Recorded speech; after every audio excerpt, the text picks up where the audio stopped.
기도 신자가 하나님께 바치는 헌금을 분류할 때 특별이라는 말과 일반이라는 단어를 자주 사용합니다. 대표적인 예를 들자면 성전 건축을 위한 특별 헌금과 경상별을 위한 일반 헌금이라든지 혹은 특별 선교회비와 일반 선교회비 등이 있습니다.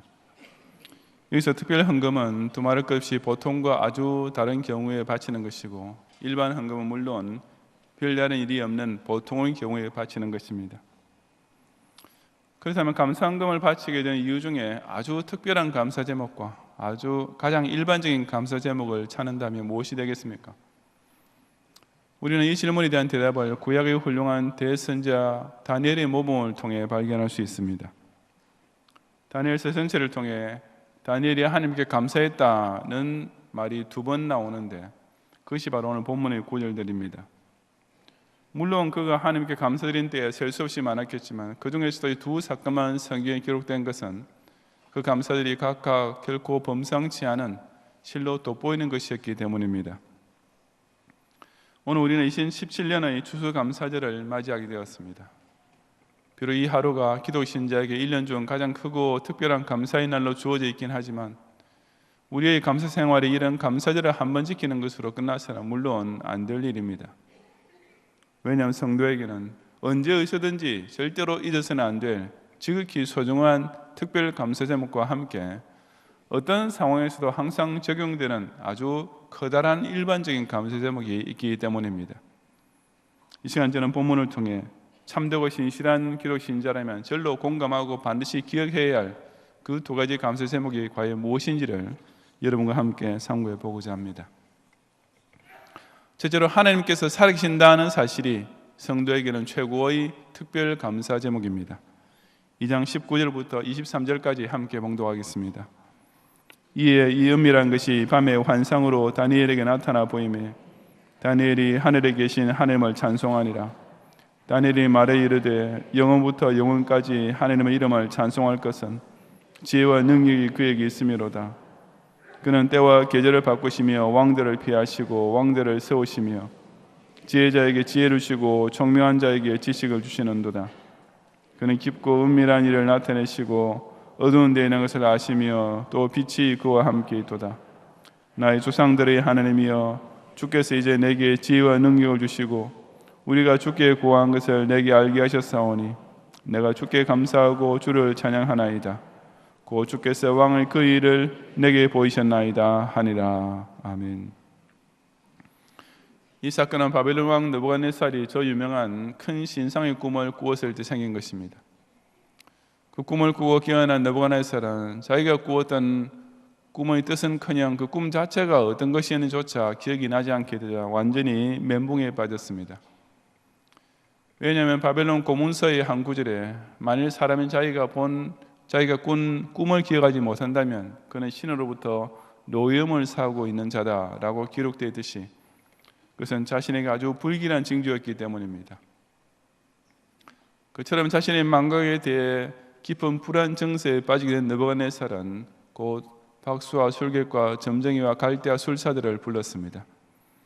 이들은 당대에서는 최고의 석학이나 다름없었으며 특히 갈대아 술사들은 꿈 해몽이나 점성술 따위서선 타의 추종을 불허하는 자타공인의 권위자였습니다. 하지만 느부갓네살이 그들에게 자기가 꾼 꿈과 그 뜻을 동시에 말해달라고 요구하자 그들은 난감해질 수밖에 없었습니다. 꿈만 알려주면 그 뜻이야 그들이 애용하던 소위 꿈 해몽 교범 따위를 이용해서 당장 풀어주겠는데 왕이 아예 그 꿈 자체가 기억나지 않는다고 하니 그들로서도 속수무책이었던 것입니다. 평소 최고 브레인이라고 믿고 있었던 자들의 그런 무능력의 화가 머리 꼭대기까지 미친 느부갓네살 왕은 급기야 바벨론의 모든 박사들을 다 죽이라는 명령을 내리게 되었습니다. 그 소식을 듣게 된 다니엘은 곧 왕을 찾아가서 일정한 기한만 허락해 주시면 그 꿈과 해석을 알려드리겠다고 약속을 했습니다. 그렇게 겨우 연장된 소중한 시간을 다니엘과 그의 친구들은 오로지 기도하는 데 온통 다 썼는데 하나님께서는 그 기도에 응답하시어 그 은밀한 것을 밤의 환상을 통해 다니엘에게 보여주셨습니다. 그 특별 계시를 받아 느부갓네살 왕의 꿈과 해석을 동시에 알게 된 다니엘이 그 순간 즉시 하나님의 지혜와 능력에 대하여 찬송하며 감사드린 것이 바로 오늘 우리가 읽은 본문의 내용입니다. 다니엘은 우선 역사를 주관하시는 하나님을 찬양했습니다. 때와 계절을 바꾸시며 왕들을 폐하시고 왕들을 세우시는 하나님의 절대 주권적인 사역에 대해 감사를 드린 것입니다. 다니엘이 살고 있던 때란 이스라엘 민족이 이방 바벨론에 멸망당한 후에 그나마 포로로 잡혀온 동족들은 바벨론 왕의 기심소리 하나, 손가락 끝 놀림 하나에 좌우되고 있던 참으로 비참하게 짝이 없던 시절이었습니다. 그처럼 비록 자기 민족이 처한 시대와 상황은 최악의 형편인 것 같았지만 그 모든 것이 역사의 주권자 하나님의 손에 달리는 한 아무 두려울 것이 없다는 사실을 다니엘은 바로 그 신상의 꿈, 즉 세상의 강대국들이 장차 메시아 왕국에 의하여 무너지게 될 것이라는 예언적인 꿈을 통해 확신하게 되었던 것입니다. 다니엘은 또한 그런 미래에 대한 지혜를 계시를 통해 알려주시는 하나님께 감사했습니다. 하나님은 지혜자에게 지혜를 주시고 총명한 자에게 지식을 주시며 깊고 은밀한 일을 나타내시고 어두운 데 있는 것을 아시며 또 빛이 그와 함께 있는 분이시며 바로 그 하나님께서 우리가 주께 구한 것을 내게 알게 해주셨던 것입니다. 지금 느부갓네살 왕은 그와 정반대로 당대의 네로라는 소위 현자와 지자를 총동원해도 자기가 알고 싶어하나 안달한 것을 도저히 알 길이 없자 결국 그의 히스테리 증세까지 보이게 된 중이었습니다. 하지만 다니엘에게는 그처럼 온 세상이 몰라서 당황하고 있던 깊고 은밀한 일이 하나님의 계시로 말미암아 확실하게 알려졌으니 그 얼마나 통쾌하면서도 고마운 일이었겠습니까? 또한 다니엘은 과거 신앙의 선조들이 믿던 하나님께서 오늘날 자기에게도 변함없는 하나님 되심을 인해 찬송했습니다. 과거 조상들의 하나님께서 이제 오늘날 내게 지혜와 능력을 주시는 현재의 하나님이심을 확인했던 것입니다. 다니엘은 하나님께서 자기 조상들을 주신 언약에 대해 얼마나 신실하게 행하셨는지를 잘 알고 있었습니다. 바로 그 하나님께서 이제 다니엘 자신에게도 직접 역사하심을 체험함으로써 다니엘은 신앙 선조들이 믿었던 하나님께서 자기에게도 변함없이 신실한 하나님 되심을 몸소 실감하게 된 것입니다. 그처럼 하나님의 살아계심과 하나님의 역사하심을 짜릿한 전율처럼 느끼며 체험하게 된 다니엘이었으니 그 입에서는 절로 내가 주께 감사하고 주를 찬양하나이다 라는 고백이 터져나올 수밖에 없었습니다. 아주 잘 알려진 유명한 에피소드입니다. 마틴 루터가 그 거대하고 강력한 로마 카톨릭을 상대로 그야말로 혈혈단신으로 고군분투하다가 완전히 탈진 상태에 빠졌을 때였습니다. 모든 것을 다 포기한 좌절 상태에서 사흘 동안이나 누워있던 루터의 침상 곁에 갑자기 그의 아내가 검은 상복을 입고 나타났습니다. 깜짝 놀란 루터가 누가 죽었어? 라고 묻자 아내는 예, 하나님이 돌아가셨습니다 라고 했습니다. 루터가 그게 무슨 소리요? 라고 반문하자 그의 아내는 하나님이 아직 살아계신다면 당신이 이렇게 절망에 빠져 누워 있을 리가 없지 않습니까? 라고 대답했습니다. 그 말에 정신이 번쩍 들게 된 마틴 루터는 즉시 일어나서 다시금 힘을 내어 종교계의 삶에 끝까지 매진했다고 합니다. 정말 그렇지 않겠습니까? 하나님께서 살아계신다는 것이 요지부동의 사실인 한 그것을 믿는 성도는 그 어떤 경우에도 불안해하거나 낙심하거나 절망할 이유가 전혀 없는 것입니다. 오늘도 불신자들은 자기네 모르는 일들 때문에 얼마나 고민하며 답답해하고 있습니까? 말씀과 성경의 조명을 체험하지 못하고 그저 사람의 머리만 가지고 모든 것을 해석하려는 자들은 여전히 느부갓네살과 똑같이 조바심과 신경질을 내며 살 수밖에 없습니다. 시간이 흐를수록 우주의 모든 에너지가 소멸될 수밖에 없다는 소위 열적 종말을 예언한 어느 고명한 과학자는 스스로 비관하여 자살하고 말았습니다. 이처럼 사람은 우주나 인류의 장래는 고사하고 자신의 내일 일조차 알 길 없어 안다는 가운데 어젯밤에 꾼 개꿈까지 무슨 큰 뜻이나 있는 것처럼 해몽해보려 하는 유치함을 매일 반복하고 있는 것입니다. 하지만 우리 기독신자는 그렇지 않습니다. 우리는 이 우주 만물과 인류 역사가 어제 살아계신 하나님의 주권 가운데 존재하며 진행되고 있는 것을 분명히 알고 있습니다. 그래서 비록 현실에 쫓기며 어려운 가운데 있다 하더라도 나의 전 생명이 그 전능하신 하나님의 손에 달리는 것을 알 때 우리는 조금도 염려하지 않게 되는 것입니다.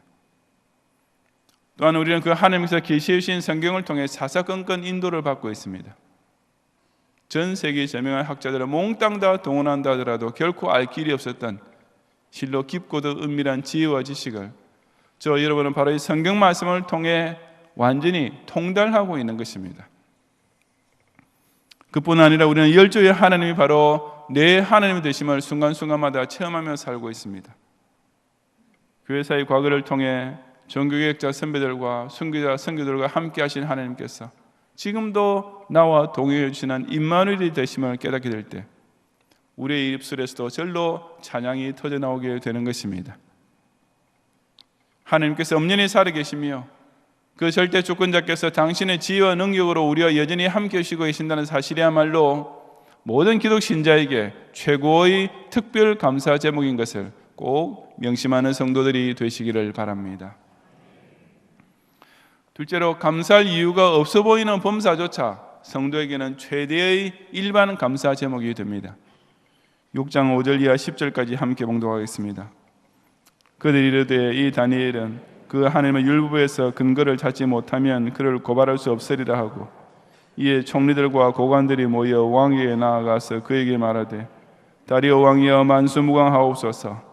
나라의 모든 총리와 지사와 총독과 법관과 관원이 의논하고 왕에게 한 법률을 세우며 한 금령을 정하실 것을 구하나이다. 왕이여, 그것은 곧 이제부터 30일 동안에 누구든지 왕 외에 어떤 신에게나 사람에게 무엇을 구하면 사자굴에 던져 넣기로 한 것이니이다.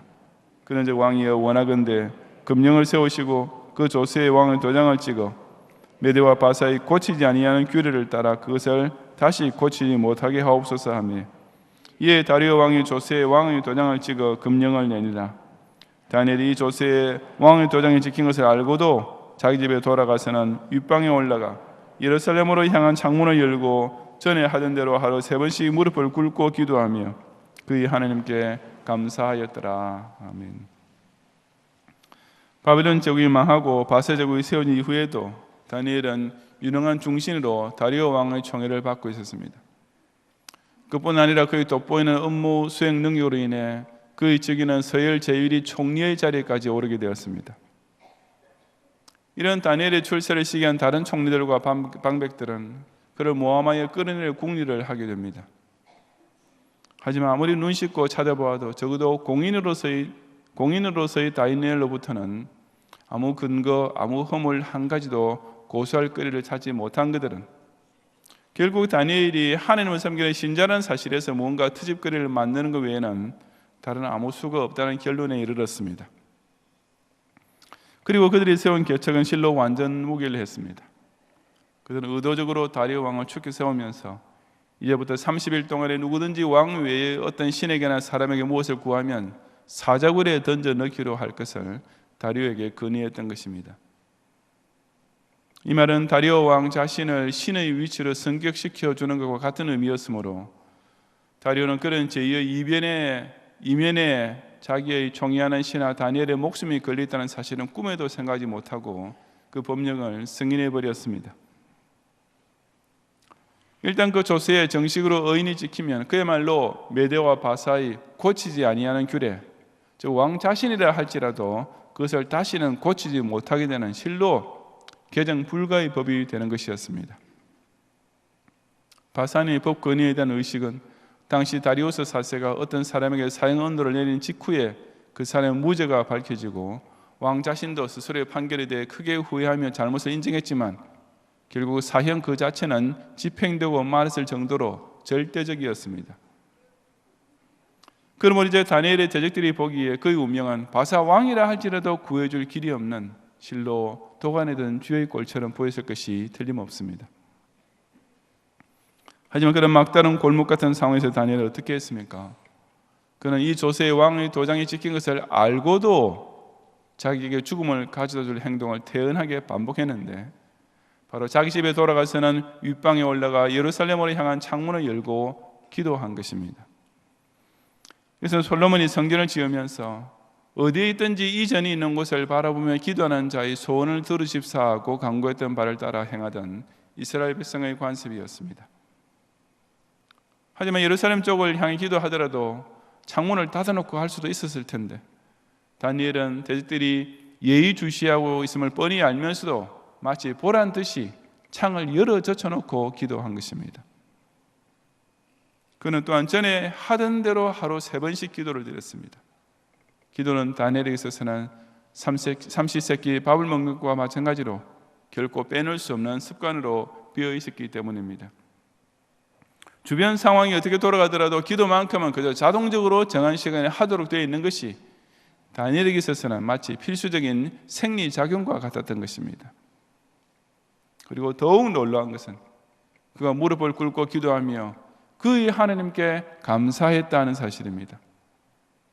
어려운 일을 당해 기도하는 것은 당연하다 치더라도 그런 와중에 감사했다는 것은 참으로 의외의 반응이 아닐 수 없습니다. 다니엘이 그런 상황에서 도대체 어떻게 감사를 드릴 수 있었겠습니까? 아까 2장의 경우에서야 감사드려야 마땅할 이유가 충분했지만 지금은 그때와 정반대의 형편이었습니다. 그는 지금 피할 길 없는 치밀한 함정에 빠진 것을 알고 있었으며 그것도 자기가 무엇을 잘못해서가 아니라 그저 하나님께 기도드렸다는 죄목 하나로 억울하게 죽게 될 것이 뻔한 상황이었습니다. 저와 여러분 같으면 그런 처지에서 도대체 어떤 제목을 하나님께 감사드릴 수 있었을 것 같습니까? 성경은 다니엘이 구체적으로 무엇을 두고 감사했는지를 말씀해 주지 않고 있지만 우리가 그 이유를 억지로 짐작하려 할 필요는 없습니다. 중요한 것은, 분명한 것은 오늘 우리가 보기에는 아무 감사드릴 만한 이유를 짐작조차 할 수 없는 상황 속에서도 다니엘은 분명히 하나님께 감사할 이유가 있었고 그 어떤 구체적인 제목으로 하나님께 감사를 드렸다는 사실입니다. 제가 미국에 있을 때 현지에서 장례 사업을 하고 있던 어느 한인 장의사가 쓴 책 한 권을 우연히 읽게 되었습니다. 그 내용은 비록 미국에 와서 살고 있긴 하지만 장례식만큼은 동방예의주국 출신의 민족답게 유기식 절차를 철저히 따라해야 한다는 것이었습니다. 간단히 말해서 한인 교포들에게 온갖 허례의식을 다 갖추도록 종용해서 장례 비용을 크게 뜯어 먹겠다는 속셈이나 다름없었습니다. 그런데 그 책 속에 기독교식 장례를 비판하는 이런 내용이 있었습니다. 자기가 어느 기독 신자의 장례식을 이끌게 되는데 예배 기도를 맡게 된 전도사가 하나님 감사합니다 라는 말로 기도를 시작해놓고서 잠시 말문이 막혔다는 것입니다. 그것을 두고 그 장인사는 사람이 죽었는데 도대체 무엇이 감사할 것이 있다는 말인가 라고 그 전도사의 기도가 끊긴 것이 당연한 일이라고 아주 냉소적으로 덧붙여 놓았습니다. 이처럼 불신자에게는 불행한 일이 닥쳤을 때란 아무 감사할 일이 없는 때일 수밖에 없습니다. 하지만 기독 신자에게는 그렇지 않습니다. 왜냐하면 우리는 문자 그대로 범사에 감사드리는 사람이기 때문입니다. 다시 말해서 기쁠 때뿐 아니라 슬플 때에도, 형통할 때뿐 아니라 위기를 당했을 때에도, 복을 받을 때뿐 아니라 환난이 닥쳤을 때에도 일단 무조건 감사의 제목을 찾을 줄 아는 참으로 신기한 심령의 소유자인 것입니다. 혹 죽게 된 것이 뻔한 형편에서 도대체 어떻게 무슨 제목으로 감사드릴 수 있느냐고 제게 묻고 싶으십니까? 저는 그 답을 일단 미뤄두겠습니다. 왜냐하면 그것은 여러분 스스로가 찾을 수 있을 것이기 때문입니다. 평소에 항상 성전을 향해 늘 행하던 대로 감사기도를 올리는 성도에게는 그 어떤 어려운 상황이라 할지라도 감사 제목이 끊어질 리가 없기 때문입니다. 혹 감사드릴 구체적인 이유가 생각나지 않더라도 그냥 감사드리십시오. 바로 그 순간에 생각은 안 한데도 우리가 하나님께 감사드려야 할 이유는 분명히 무언가 있을 테니까 일단 무조건 감사합니다 하고 보면 하나님께서 그런 감사기도를 들으시고 그냥 가만히 계실 리가 없지 않겠습니까? 인생의 벼랑 끝에 서게 되는 상황, 아무 감사할 이유가 전혀 없어 보이는 범사조차 신실한 신자에게는 가장 큰 일반 감사 제목이 된다는 사실 또한 꼭 체험하는 성도들이 되시기를 바랍니다. 성도 여러분, 제가 미국에 가서 아직 신학교 입학하기 전에 있었던 일입니다.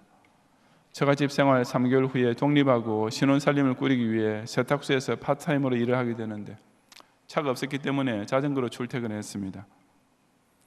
어느 날 여느 때처럼 자전거를 타고 출근하던 중 길가에 정차했던 차량의 운전자가 문을 갑자기 여는 바람에 바로 그 곁을 지나던 저와 충돌하는 사고가 발생했습니다. 그 순간 저희 몸은 자전거에서 튀어나와 공중으로 떠올랐는데 다시 땅에 떨어지기 직전에 바로 뒤에서 따라오던 자동차에 받쳤습니다. 그 충격과 함께 땅바닥에 떨어진 직후 저는 하반신이 어떻게 되었는지 다른 감각은 전혀 없고 오직 극심한 통증만 느껴졌습니다.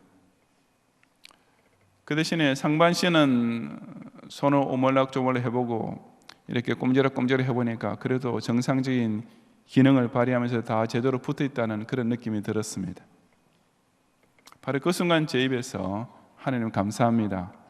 하반신은 어떻게 되는지 모르겠지만 상반신이 이렇게 살아있으니 감사합니다 라는 기도가 나왔습니다. 속으로 한 게 아니고 정말 입으로 그렇게 기도했습니다. 나중에 구급차가 오고 병원에 실려간 후에 진찰을 받고 나니까 제가 기도할 때 엄살 부렸던 것과는 달리 허벅지 타박상을 비롯해서 무릎 인대 손상과 발목 쪽의 찰과상을 외에는 하반신도 그렇게 중상은 아니라는 것을 알게 되었습니다.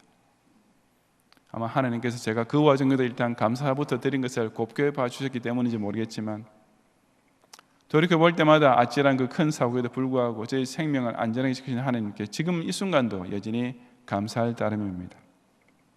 아마 여러분도 같이 감사해야 될 겁니다. 안 그랬으면 이렇게 만나지도 못했을지 모르니까요.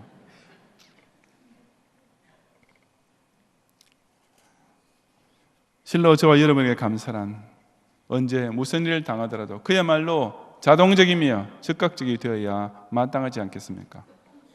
왜냐하면 하나님께서 살아계신다는 사실은 그 어떤 상황에서도 요지부동의 특별 감사 제목이며 내 인생에서 벌어지는 모든 사사건건이 곧 제일 큰 일반 감사 제목이기 때문입니다. 그처럼 감사로서 여호와 유일 신앙을 고백하고 감사로서 범사에 하나님과 교통하는 성도에게 하나님께서 반드시 더 좋은 것을 내려주시지 않겠습니까? 이런 최고의 특별 감사 제목과 최대의 일반 감사 제목을 꼭 기억하고 늘 하나님께 진심으로 정성껏 감사를 올리는 가운데 그런 감사의 사를 받으시는 하나님께서 더 크게 더 많이 베풀으시는 은혜와 복을 충만히 누리는 모든 경향의 성도들 되시기를 주님의 이름으로 축원합니다.